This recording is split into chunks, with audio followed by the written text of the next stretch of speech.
आज हम जिसकी कहानी में उतरने वाले हैं वो है रावण। लेकिन शायद वो रावण नहीं जिसे हम बचपन से जानते हैं।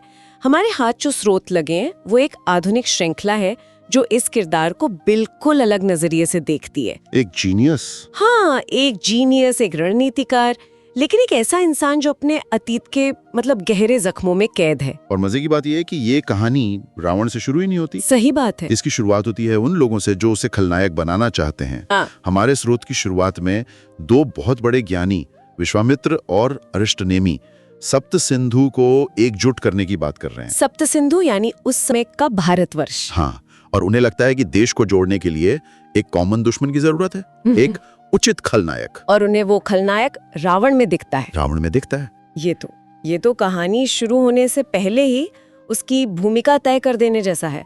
क्या रावण वाकई में उतना बुरा था या उसे इतिहास का सबसे बड़ा विलेन बनाया गया एक बड़ी राजनीतिक साजिश के तहत? यही सवाल है। चलिए इसी सवाल के साथ इस कहानी की परतों को खोलते हैं। बिल्कुल। और रावण के उदय को देखें तो समझ आता है कि उसे चुनना क्यों आसान था। वो सिर्फ बाहुबली नहीं था, उसका दिमाग किसी शातिर सीईओ जैसा चलता था। अच्छा। जब उसने लंका पर कब्जा करने की सोची तो उसने तलवार नहीं उठाई, उसने मनोवैज्ञानिक युद्ध छेड़ा। मनोवैज्ञानिक युद्ध मतलब कैसे? उसने अपने सौतेले भाई लंका के राजा कुबेर पर सीधा हमला नहीं किया। उसने अयोध्या में लंका की एक व्यापारिक संपर्क मंथरा का इस्तेमाल किया। और मंथरा ने बस कुबेर के कान में ये फुसफुसा दिया कि रावण ने उसकी हत्या के लिए एक सुपारी किलर भेजा है। बस इतना ही? सिर्फ एक अफवाह? सिर्फ एक अफवाह। और ये अफवाह इतनी असरदार थी कि कुबेर डर के मारे सिंहासन छोड़ने को तैयार हो गया। कमाल है। लेकिन रावण की असली चाल तो इसके बाद आई। उसने डरे हुए कुबेर को मनाया कि वो सार्वजनिक रूप से अपने हाथों से रावण का राज्याभिषेक करे। ओह, ये तो मास्टर स्ट्रोक था। बहुत बड़ा मास्टर स्ट्रोक था। अब सोचिए, जनता की नजर में कोई लड़ाई नहीं हुई, कोई साजिश नहीं हुई, कुछ भी नहीं।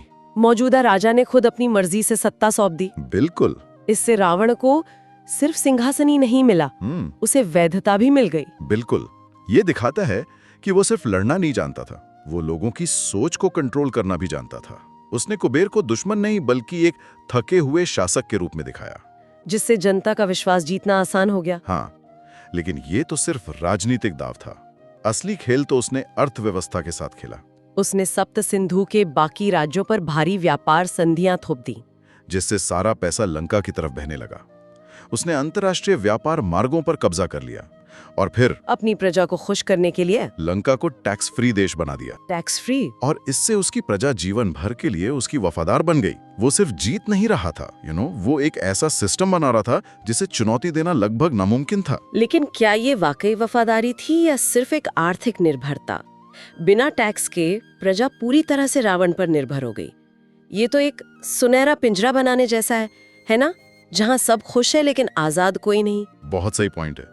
ये वफादारी खरीदी हुई थी। पर इस सबसे एक सवाल उठता है, एक तरफ रावण इतनी चतुराई से साम्राज्य बना रहा था, लेकिन दूसरी तरफ उसके अंदर एक अजीब सी कड़वाहट थी, एक गुस्सा था। ये सब आखिर आ कहां से रहा था? और इसका जवाब भी हमें विश्वामित्र और अरिष्टनेमी की बातचीत से ही मिलता है। हाँ।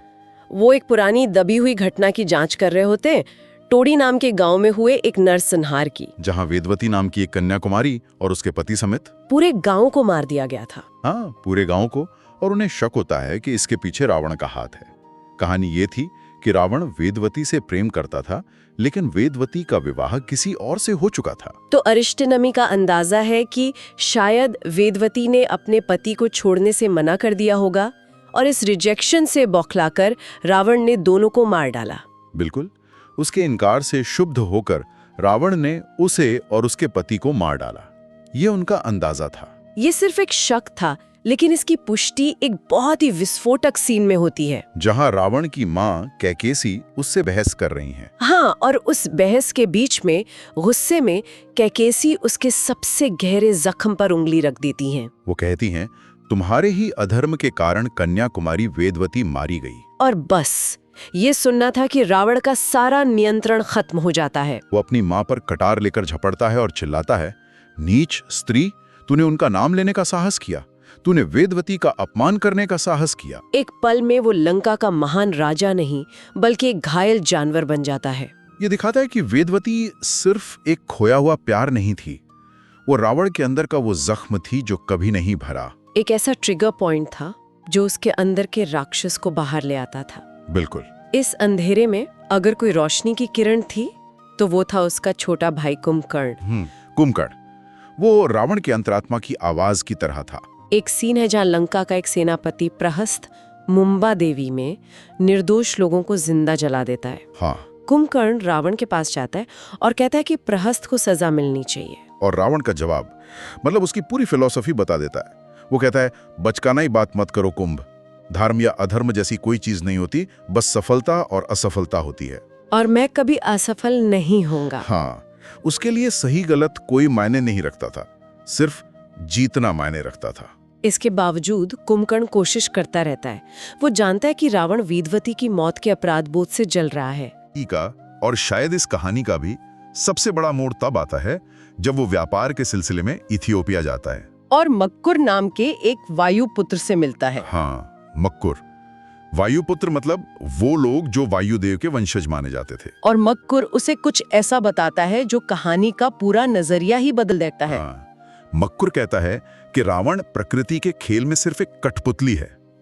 वो एक नियंत्रित जंगल की आग है।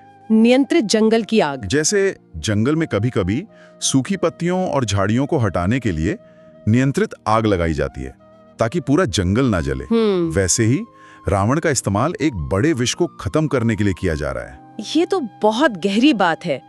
क्या इसका मतलब ये है कि ब्रह्मांड में बुराई का भी अपना एक मकसद होता है? क्या एक बड़े सही के लिए एक छोटे गलत की जरूरत पड़ती है? ये तो एक बहुत खतरनाक सोच है। हाँ बिल्कुल। और मकूर यही समझाता है। वो कहता है कि उस वक्त सप्त सिंधु में क्षत्रिय शासक बहुत अहंकारी और अत्याचारी हो गए थे और वो शूद्रों और वैश्यों का दमन कर रहे थे। अच्छा। उनका ये शिकंजा इतना मजबूत था कि उसे तोड़ने के लिए रावण जैसी एक विनाशकारी ताकत की जरूरत थी। और फिर वो कुंभकर्ण को उसका स्वधर्म बताता है। हाँ, उसका असली कर्तव्य। वो कहता है, अपने भाई को मत छोड़ो, उसकी आत्मा को बचाओ। जब समय आएगा तो उन्हें तुम्हारी सहायता की आवश्यकता होगी। तो कुंभकर्ण को एक नया मकसद मिल जाता है, अपने भाई की आत्मा को बचाना। और इधर रावण भी शायद अपनी छवि सुधारना चाहता था, एक नई शुरुआत करना चाहता था। उसे लगा कि मिथिला की राजकुमारी सीता का स्वयंवर इसके लिए एक अच्छा मौका है। लेकिन वहां उसका अहंकार बुरी तरह टूट गया। जब वो स्वयंवर में पहुंचा तो महर्षि विश्वामित्र ने उसे पूरी तरह नजरअंदाज कर दिया, अनदेखा कर दिया। हाँ, उन्होंने पहले प्रतिभागी के रूप में अयोध्या के राजकुमार राम का नाम घोषित किया।